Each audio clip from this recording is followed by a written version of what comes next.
আগুন থেকে বেঁচে যাব। এই জন্য সবাই মেহনত করতেছে। মাদ্রাসা প্রতিষ্ঠান, প্রিন্সিপাল হুজুর তার সহকর্মীদেরকে সাথে নিয়ে মাদ্রাসার গোড়াপত্তন করেছেন, মাদ্রাসার পথ চলা শুরু হয়েছে। তারও কিন্তু লক্ষ্য উদ্দেশ্য এটাই যে আমি আল্লাহর কাছ থেকে জান্নাত অর্জন করব, এটাই তার মাকসাদ। আর আমাদের শিক্ষকবৃন্দ যারা মেহনত করছেন, আমাদের উস্তাদরা, তাদেরও লক্ষ্য এইটাই যে এই শিশুগুলো একদিন, আজকে তাদের ছোটবেলা চলছে, তাদের শৈশব চলছে, কৈশোর চলছে, একদিন এরা হাঁটি হাঁটি পা পা করে আস্তে আস্তে অনেক বড় হয়ে যাবে।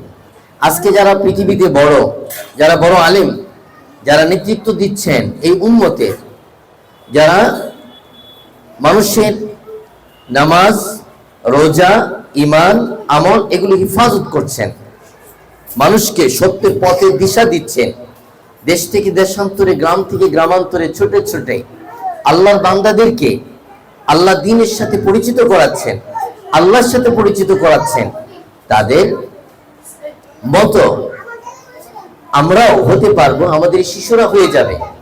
আজকে যারা বড় তারাও কিন্তু একদিন এরকম শিশু ছিলেন, তাদেরও ছেলেবেলা ছিল, তাদেরও শৈশব ছিল, তাদেরও কৈশোর ছিল, যৌবন পেরিয়ে আজকে তারা সারা বিশ্বে, সারা দেশে আজকে নেতৃত্বের পর্যায়ে আছেন, তারা শীর্ষ পর্যায়ে আছেন।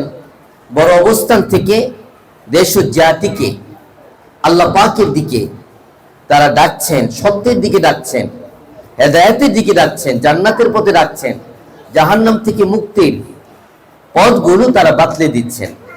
তো আমরা নিশ্চিত, আমরা আশাবাদী, তাদের মতোই, তাদের ছেলেবেলার মতোই আজকে আমাদের এই শিশুরা তাদের ছেলেবেলা পার করছে, তাদের শৈশব পার করছে, কৈশোর পার করছে। ইনশাআল্লাহ আস্তে আস্তে আস্তে আস্তে আমাদের চোখের সামনেই এরাও একদিন সে বড় হয়ে যাবে ইনশাআল্লাহ। এই জন্য কি করতে হবে?